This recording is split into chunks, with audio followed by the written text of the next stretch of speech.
wake up, wake up, wake up. Ow.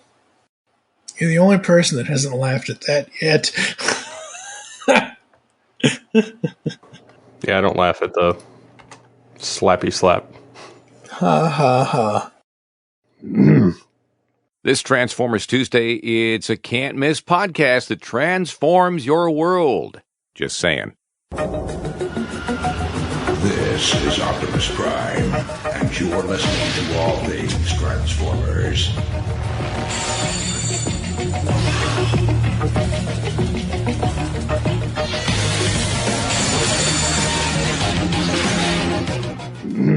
Hello and welcome to All Things Transformers. I'm your host, Steve Megatron, and joining me on this adventure into the Transformers fandom is TFG1 Mike. Hello. Hello. How are you? Good. This post-Thanksgiving time. Yeah. Oh boy. Black Friday, Cyber Monday. Yeesh. Just another day of the week. Yeah, well, not according to TFW because every other post is an ad for Black Friday or Cyber Monday deals, which is great. I mean, it's great that they're, putting out where we can get those deals if we wanted them, but, it is what it is. So tonight on the list, we are starting way back in November 17th as we are coming up on the end of the month. We are recording this on November 28th, and this is episode 428 of All Things Transformers. And we start with Hasbro to sell non-brand aspect of E1. I read this just off air when we were commiserating and trying to figure out what we were going to record tonight. And I'm like, okay, I understand this, but what is the non-brand aspect of this? Because you're still talking about the priority brands for investment include Peppa Pig, Transformers, Dungeons & Dragons, Magic the Gathering, My Little Pony, Power Rangers, Play-Doh, and Hasbro's iconic portfolio of board games, including Monopoly and Clue. Okay, so what part of that is your non-brand aspect of E1? Yeah, I can't quite figure that out either. I don't know if the person who posts these stories on TFW2005.com, if they just wrote this title or if it was auto-generated or whatever, but I don't. And honestly, outside of the few things Transformers-wise that I've seen, like we are going to eventually do an EarthSpark spoiler-filled review, and Optimus Solo is going to join us for that. Other than that, I haven't seen any E1 Transformers stuff. In all honesty, I see this as like the Hub 2.0. Yeah, pretty much. We bought it, we launched it, we sold it. Yep. Obviously they're going to maximize the value of what they're getting out of it. And they're going to terrorize everybody else. Yep. So basically, they're going to fold some of this under the Hasbro Entertainment team. This is just all... I don't know if it's the way that this article is written. Well, I know that they buckled down and they more or less were deciding that, we don't have the bandwidth for all this. We want to buckle down on certain brands. I know that was the original article. Yeah. That I'd read somewhere. And so while I am hopeful, that means that better things are on the horizon for some of these. Like most of them, I don't care, other than like Power Rangers and Transformers. But yeah, Magic the Gathering, they've kind of screwed the pooch on that one with overcharging. Yeah, and the board games. I love them. I like the board games. Don't get me wrong, but they come from like Milton Bradley and the other company that created them, and then they folded them under Hasbro in the 80s and early 90s. So that's because Hasbro bought. That's because Hasbro. But there's nothing special to them. No, they're the same. Look, what I love to find both the regular Transformers Monopoly and the Beast Wars Monopoly, get on a plane, fly to Colorado, and you and I play these board games to see what they changed. Like, Monopoly has been Monopoly for God knows how, 50, 60, 70, however the hell old Monopoly is. But they now have been doing these things over the last, let's say, 15 to 20 years of doing themed versions of it. And I've never actually looked. I've seen them in the stores, but I've never actually bought any of them or done anything with any of them because I love board games. I just don't. I'm by myself. So, like, not a lot of people come over here to play board games kind of thing. And, yeah, I don't know. It is what it is. Yeah. Next up, we have got the fact that EarthSpark Wave 1 was found in Canada. I like these little kiosks, but I find them kind of annoying at the same time. Yes. Notice the Batman is still there, and that came out in, the spring? Yeah. I've been watching those figures get discounted out like no other because they can't get rid of them. Yep. And what's sad is these Transformers figures, love or hate the show, look infinitely better. Oh, yeah, absolutely. Oh, shit. I'm like, Batman, what's he talking? I'm like, I just now noticed the, wow. That's bad. These toys, I mean, the EarthSpark toys are amazing. They're really cool. They're not for me, but they are really, really cool. So those have been spotted in Canada. What's next? Well, we have the Rise of the Beast Deluxe Eraser First Look, which essentially looks like a retool of Kingdom. Yep. Like, it's a slightly taller retool of Kingdom Eraser. Yep. This is just a prototype look, right? This isn't a final painted. No, I'm pretty sure it's the final. Really? Oh, God. No thanks. I mean, it's definitely a retool of what's already out. There's supposed to be 2 different Eraser toys for a different, like, there was one that came out previously that they showed, which looked a little better, I think, but they still look awkward enough. I mean, they're going to Michael Bay them. It doesn't really matter. Yeah. They're going to look better than the Michael Bay stuff, but they're still going to look pretty craptastic. Yeah. Compared to what we're expecting. Yeah. But they did retool. I mean, it's the same toy. Same transformation. You can tell by looking at it. Yeah. That's crazy. I mentioned this, I don't know, a couple episodes ago, whenever the last time we did a news episode or whatever, but apparently they're doing another one now, folks. Transformers X Segway Bumblebee Segway Go-Kart Pro Limited Edition official reveal.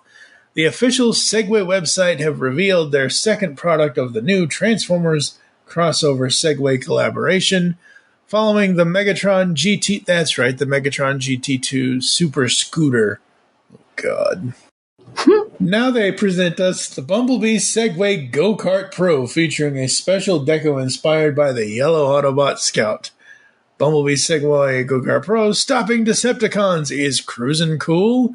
Pledged to protect Bumblebee, look to Segway Labs to help him with his mission to stop Megatron. Inspired by Bumblebee's unassuming speed, the Segway Go-Kart Pro, powered by Segway, were designed for a speedy ride with great durability and performance. Oh, Lord.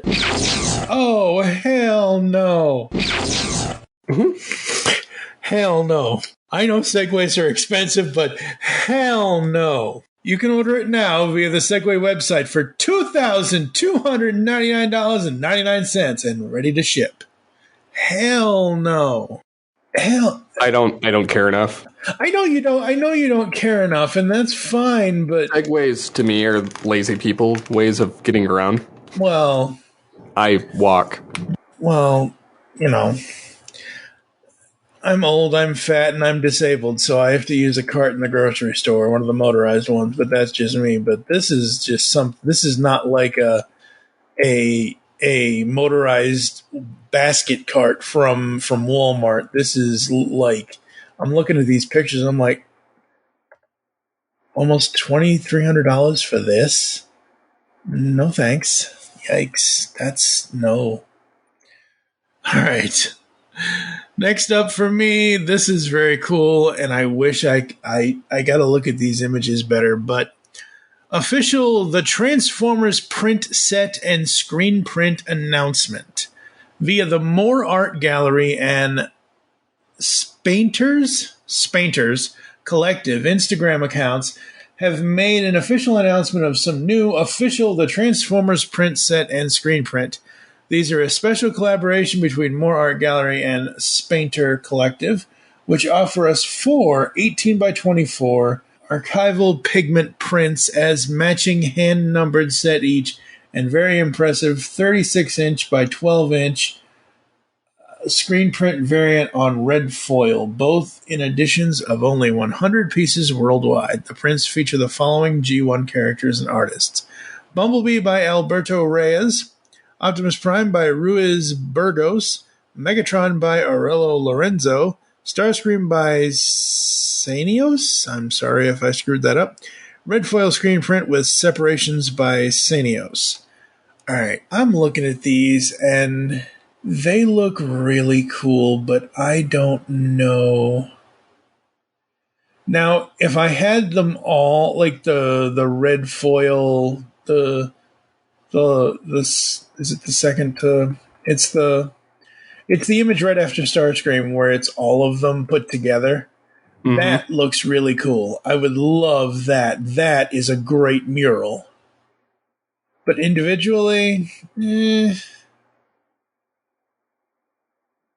yeah, putting them all together. Oh, okay, well, I guess you could buy them individually and obviously make the scene, but the red foil version one where it's kind of like black and white, where it's all one print, that looks really cool. There's a third-party company that is making a oversized Rhinox of Kingdom in masterpiece scale. Oh, wow. And fixed color in head sculpt. Wow. That's cool. Speaking of bad head sculpts, though, Rise of the Beast 2-in-1 Optimus Primal roleplay mask. But you have no opinion on the screen prints? I mean, I like them. Yeah. They're not something I would go out of my way to get. Okay. All right. Rise of the Beast 2-in-1 Optimus Primal roleplay mask and in-package images. Via Baidu users, we have our first in-package images of the new Transformers Rise of the Beast 2-in-1 Optimus Prime roleplay mask. While we had previously seen images of this transforming roleplay mask and its instructions, we finally have a clear look at the packaging, showing the art and the mask, plus a clear look at ROTB Optimus Primal Beast Mode CGI model. I'm wondering if these masks actually sell. I don't know, because I don't see a lot of people. I never see them leave the shelves, though. I never see people saying, I bought this for my kid, or I bought this for myself to play around with it. Like, yeah, I never see, I don't know. And honestly, it's ugly. Mm-hmm. I'm looking at the back of the packaging with the little kid model that, has it on his face. It's ugly. It looks like Cobra Commander's mask in the first G.I. Joe live-action movie. That actually looks better than this, to me. Oh, I know. And the fact it transforms is pretty sad, too. Yeah. Very much so. All right. And finally, we have the fact that the Transformers Generations HasLab Deathsaurus is fully funded. Congratulations to everybody that wanted this figure for $180. I mean, it's not bad. I mean, it's basically a masterpiece. No, it's not bad. I'm just saying, like, there were maybe 3 things from HasLab that I can think that I absolutely wanted. Ravage. The Beast Wars Ravage.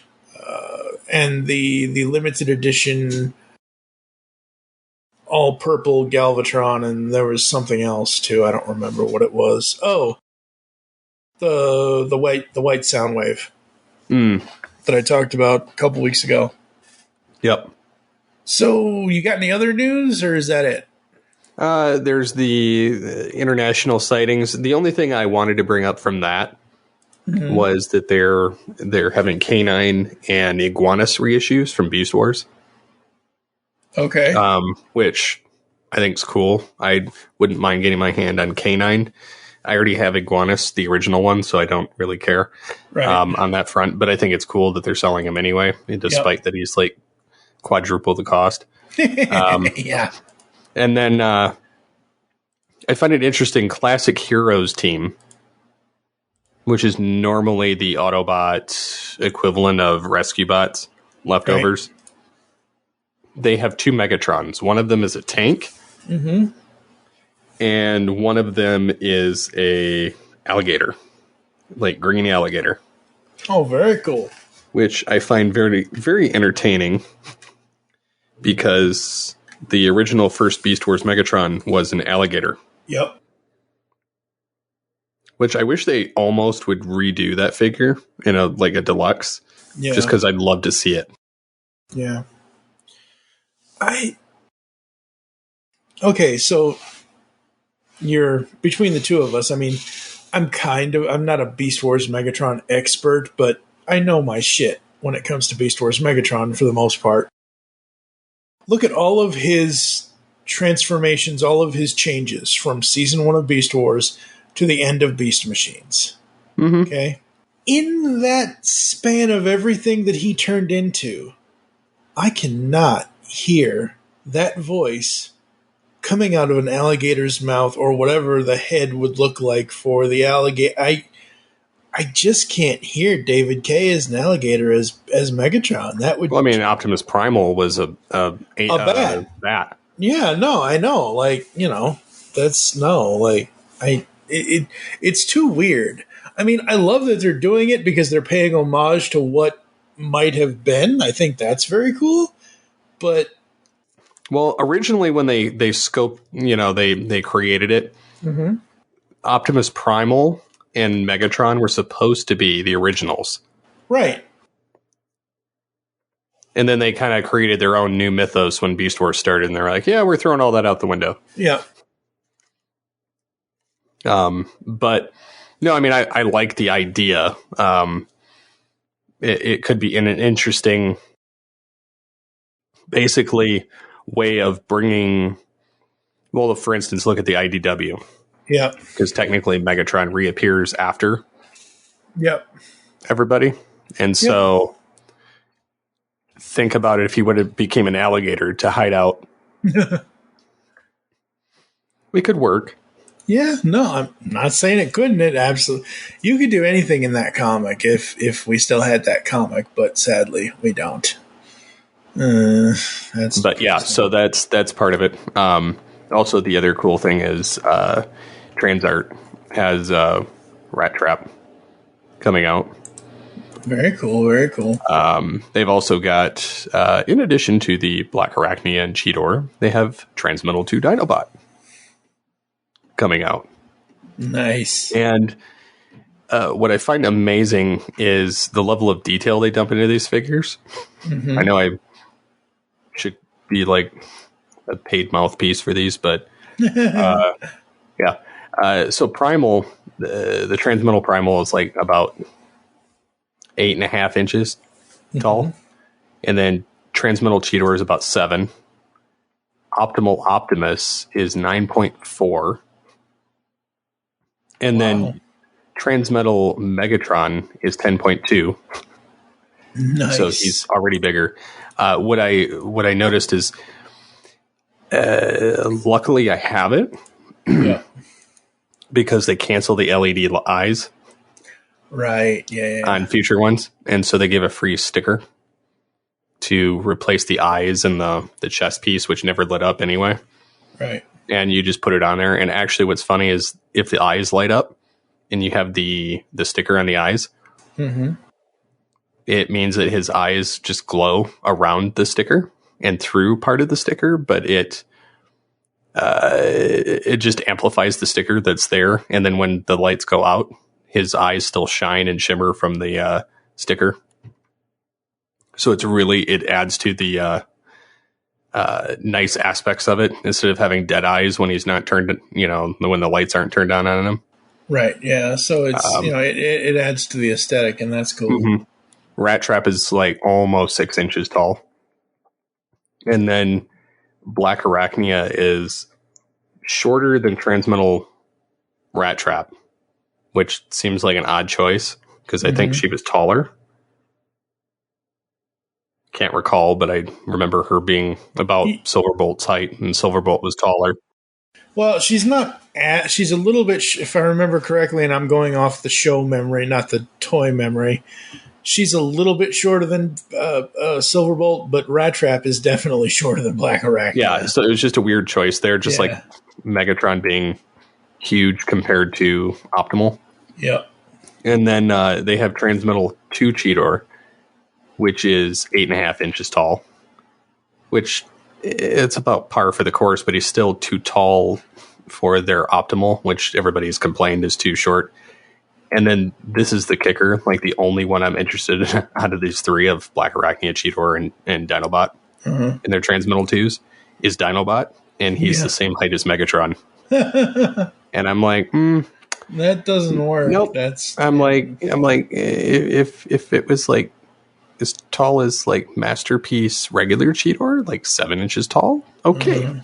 But I mean, it's a beautiful looking figure, and it comes with his little gun and all that stuff. But yeah, I just for the size, it's an automatic no. But yeah, I really love the detail this company puts into things.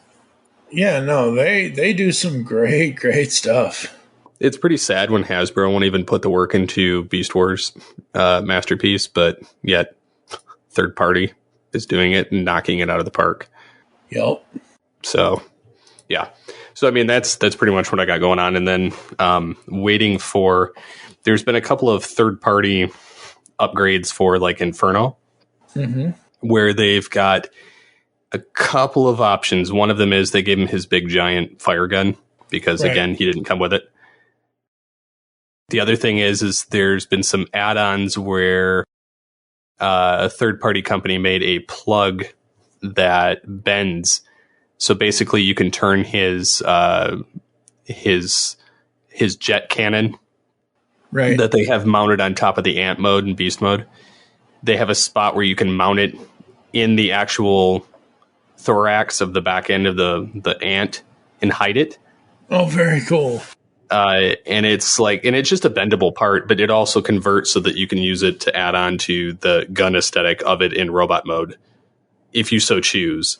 Yeah. Or you can just use it plugged into the back. And so I was like, oh, okay, that's kind of neat. And then, of course, Transmetal 2 Megatron, the only upgrade they have for him is the tail. Yeah. Like where you can completely replace it and it just adds it and makes it longer like the show. But otherwise, like I was kind of surprised that the one thing that they didn't make, and it may come out eventually, right, is a third party thing to fix the Beast neck of the Beast mode in Beast mode, and also the robot mode face, because it comes off.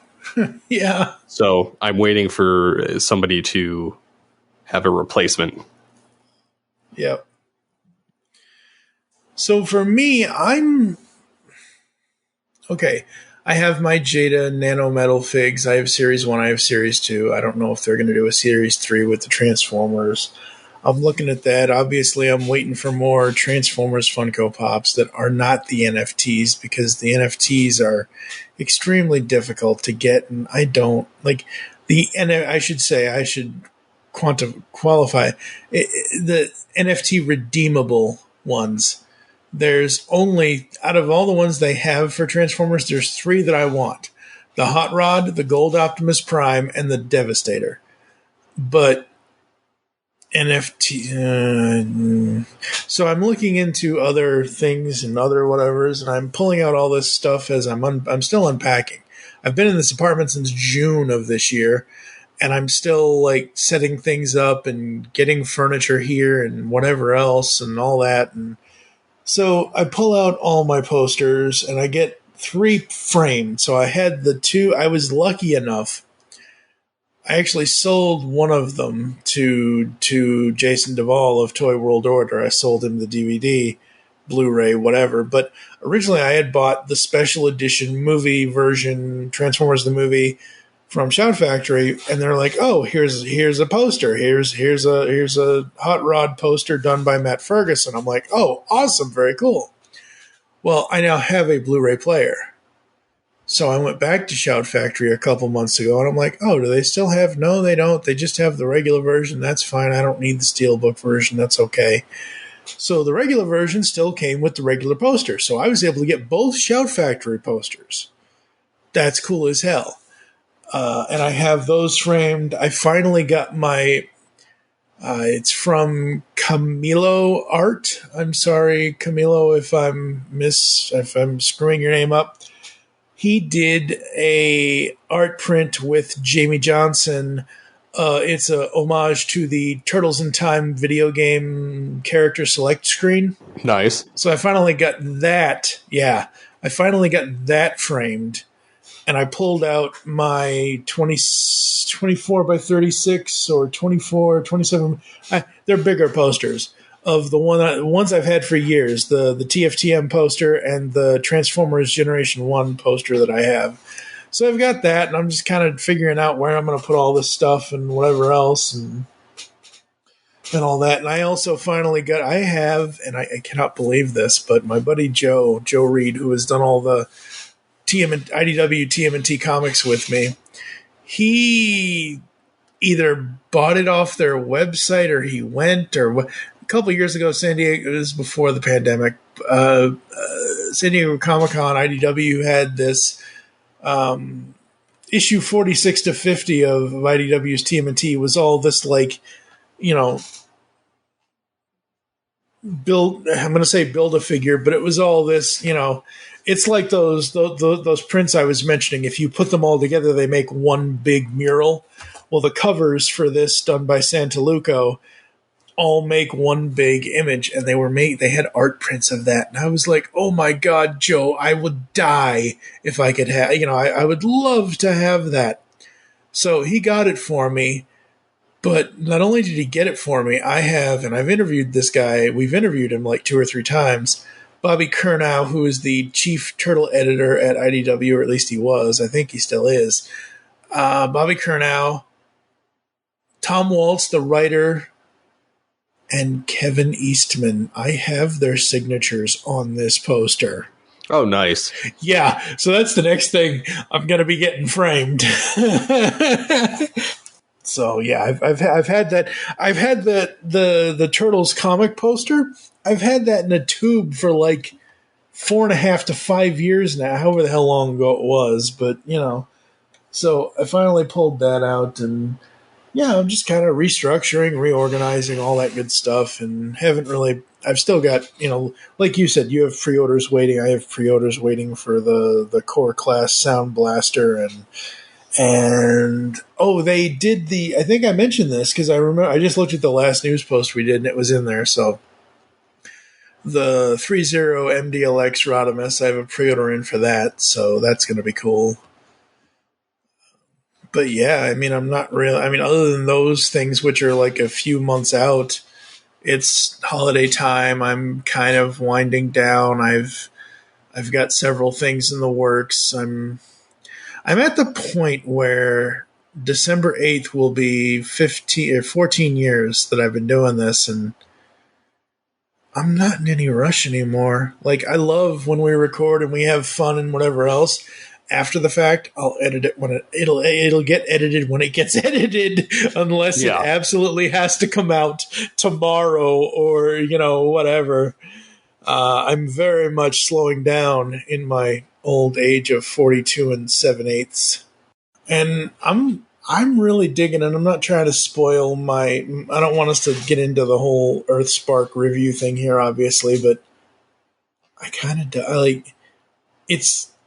I know you didn't like certain aspects, and like I said, I'm not trying to, but like I feel a resurgence in Transformers animation between BotBots and EarthSpark because it's two totally different things that like just hit me in so many different ways, and it's very, very cool. So I'm interested to see what happens next with all of that, and I hope to.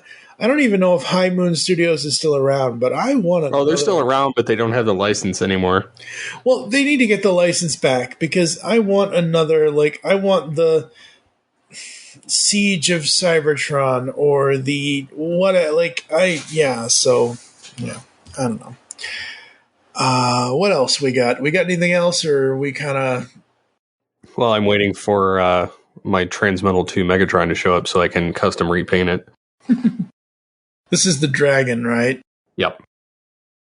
And now, mind you, I've had the premium one. Mm-hmm. Yeah, you sold it because it was too big. Yeah, had he been, I don't know, the size of Optimal? Yeah. Like 9.5 inches instead of like 15. I probably would have kept it. And it was kind of, and I say that like, what's sad is as a kid, I absolutely loved the Dragon Megatron. Mm-hmm. As an adult, I liked the regular Transmetal better. Yeah. But he did his most menacing stuff as the Transmetal. Yes. Excellent. In any case... I mean, the only thing he did as the dragon was set people on fire, which is fine. That's all well, good, and nice. That's great. I liked the design, and I liked how they kept his face the same. Yeah. There were things that I really wanted to like the figure. But not only was it monstrositily sized high, I had no ambition to try and transform it. Yeah. Just none whatsoever. I was more afraid of breaking it or chipping the paint. Yeah. And I'd heard issues with the paint, so I really was kind of, I don't know. And the fact that it pretty much funded most of my collection on its own. Yeah, exactly. Now, don't get me wrong. I really like the detail in this thing. It's very shiny. It's very accurate, except for the face. Yeah. Something about the head is weird. I couldn't place what it was, but there was something just off with the face. Isn't it Gigatron? No, I'm talking about this Masterpiece one. Oh, okay. The other one, the Hasbro release, the Legacy figure, not only is the paint wrong in a majority of it, I mean, I like what they did for the dragon arm and the head. Yep. However, the beast mode head, or not beast mode head, the robot mode head is Gigatron. Yeah. It's not even the correct version of Megatron. Or the correct show. Yeah. And so that's the main gripe I'm seeing with it, and that was my gripe with it more so. Like some people were like, the neck isn't long enough, or the arm isn't long enough, the tail isn't long enough. I'm like, I really don't care. I'm like, as long as it, kind of is in the ballpark somewhere on those, like, I really don't care because primarily I'm going to keep it in robot. Yeah. Like the Kingdom Beast Megatron, I've never transformed it. Yeah. Actually, most of my Kingdom I've not transformed. Yeah. Well, because again, you love the robot. Like, you don't dislike the like, it would be super cool if you had two of those where you could transform one of them into. Oh, yeah. No. But you could transform one of them into T-Rex and have the jets, have the flying things. That would be super cool. Or the roller skates or whatever. I'm kind of hoping. Mm-hmm. And I'm not sure how successful this is going to be, but they did sculpt a lot of the detail in it, right? Other than like the shoulder pads and some of the other aspects. I'll probably file the beast mode feet to be sharper, just so they look better when they're on his chest. And then I'm probably going to take a lot of it apart. There's some parts that are backwards, like the little claws on the wings. Mm-hmm. They're backwards. You'll poke your eye out, kid. And then the wings, like I get that they're super flexible and they're kind of translucent, and I get that they look fine in Beast, but in Robot they look ridiculous. Like, I feel like the original figure was better in the wings in the Beast mode than this one, whereas this one's better in the Robot.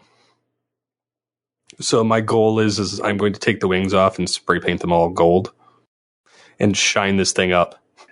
I'm going to make it a real Transmetal. Very cool, very cool. So, but yeah, anyways, that's my tangent for the night. No, that's cool. That's awesome. Yeah. That's great. I will say, because this episode will be coming out before the Toycast 164, I recorded with Dr. Pants from Transmissions, and we did his toy collecting. Yeah, it was Doves, the Toycast Origins, and he is a huge Soundwave fan. Nice. And I asked him, I said, well, do you know about the Jumbo Funko Pop Soundwave with the cassettes? He said, yeah, I know about it, but it's not really. And then I went on, it was GameStop exclusive. I went on GameStop's website and I'm like, dude, this thing is $15. I paid $40 for it because it's a Jumbo. It's a 10-inch. It's one of Funko's bigger figures, so it's more expensive. I paid MSRP, and I love it. I'm not complaining about paying for the $40, but I'm telling him literally, there's a point in that episode that's coming up where I basically bully him into buying Funko Pop Jumbo Soundwave with cassettes for like $15. And I'm not a bully. I'm not like I was always the kid who just didn't care about, I'll leave the bullies alone, they leave me alone, but I'm just like peer pressuring him into, like, you say you're one of the biggest Soundwave fans and you don't have this? How can you not have this? I'm thinking of buying a second one to paint the eye slit red, because again, I mentioned in every episode when I talk about the Funko stuff, their license with Transformers is for the toy base, so the eye visor for Soundwave is yellow, and I'm like, oh, I really want the red. I want the show accuracy, damn it. So, yeah. All right. I think this is going to be a short episode. Yep. Unless you have anything else you want to bring up. No, there's no issue with that there. I mean, I think that short and concise is probably fine here. Yep. Plus, coming up next, like I said at the beginning, we've got our EarthSpark spoiler-filled review with the two of us, plus Optimus Solo.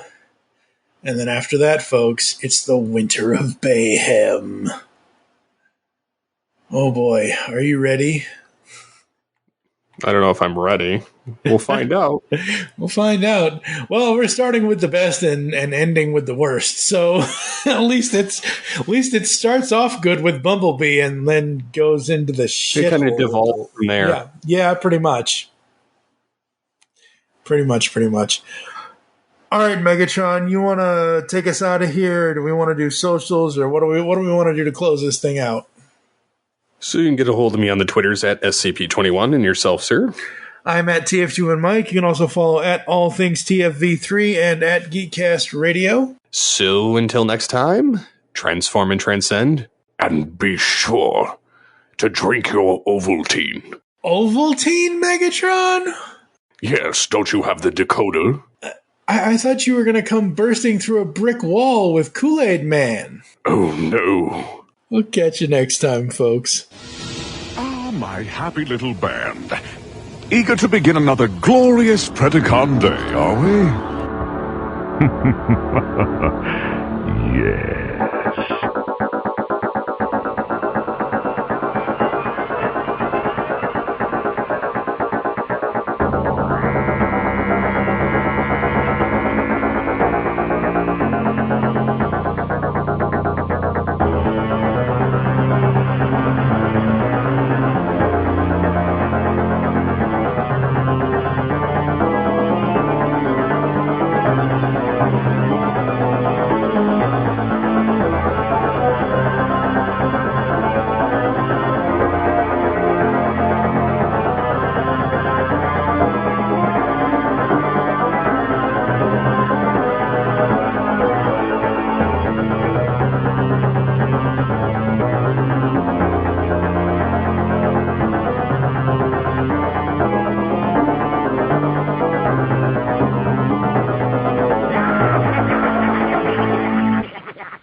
I wish to speak to my lawyer.